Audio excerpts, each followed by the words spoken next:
Hi, this is Steve Hosher with RazorGage, and today I'm going to talk about some new features in the AutoList screen. We have now incorporated the parts list processor right into the AutoList, so you no longer need to have that on a separate PC if you don't want to. You can still use it in the office and use some of the utilities in the parts list processor, or you can just send a CSV file right out to the RazorGage and we can convert it at the machine. So what I'm going to do is show you how to set that up. So here I'm at the main screen of the RazorGage. I'm going to click AutoList, then I'm going to click Settings and Open PLP, and now I'm going to map the file. So initially, to get all this started, you have to do the mapping just like we had to on the parts list processor when it was a separate entity. So set the extension, the file extension as CSV in this case. For the example I'm going to do, it is a comma delimited, not a semicolon delimited. I am not going to skip the first line in this particular one, and I'm going to open the file. Let's see here.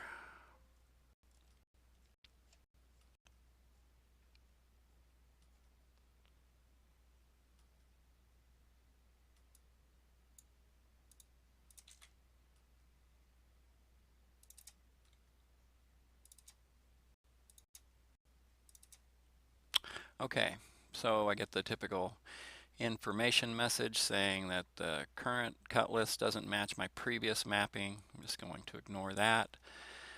So here we go. First column, the heading and the cut list is order.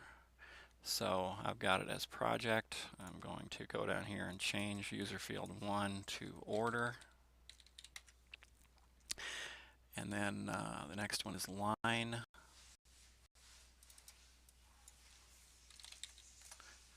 So what I'm doing here is creating some user fields that match the headings that are in this cut list.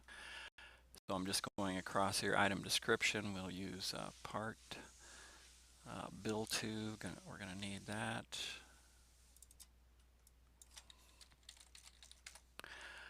And due date and priority.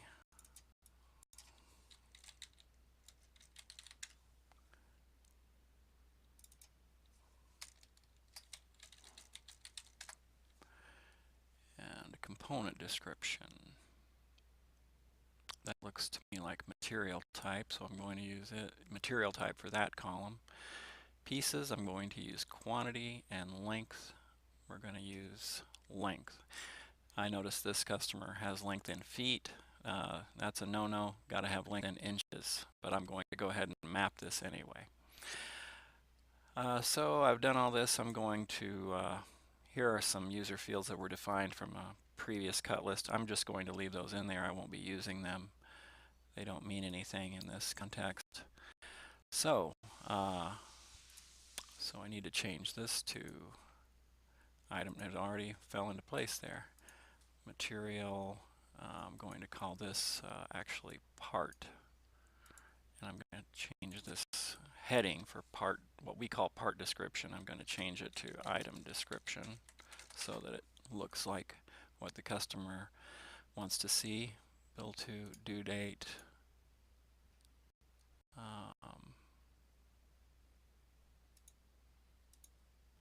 Priority. It's amazing how many of these fell right into place. Component.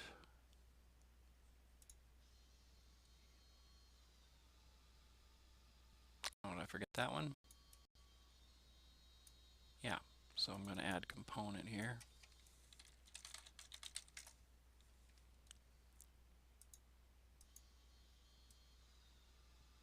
So what I'm doing is looking at the heading in the cut list and creating a heading that matches it where I need to in user fields, and then using the standard predefined fields where I need to. Component description. Now that looks like I said, that looks like material, so I'm going to call that material, and then I'll change the material heading down here from material to component description. And then pieces, that to me looks like what we would call quantity. And finally length. Of course, length, quantity, material, those are all predefined fields that are always there. And there we go. I'm going to save that mapping. I'm going to convert. Now I'm going to do the convert manually. So this is set to skip the first line, which I do want to do now because there are headings in this file. And I'm going to choose that. Now it's saying part name 1004N, etc. is a new part name. Would you like to output to the RazorGage? So I'm going to say yes to all these.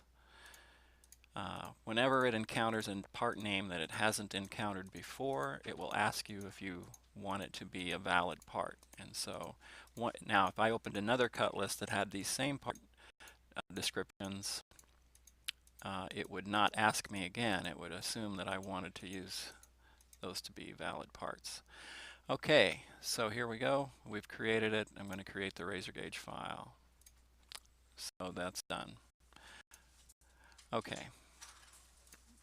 So I created that RDB file just to see if there were any errors, and there weren't.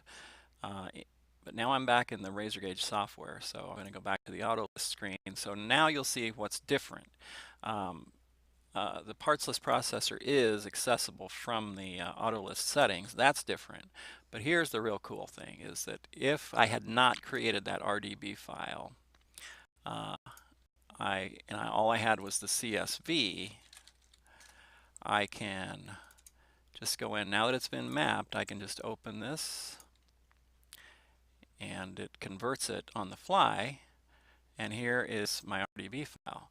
Now, if I were to look in that folder, in fact, if I click Open File, you'll notice that CSV file is gone, because when we convert it to an RDB file, we delete the CSV file.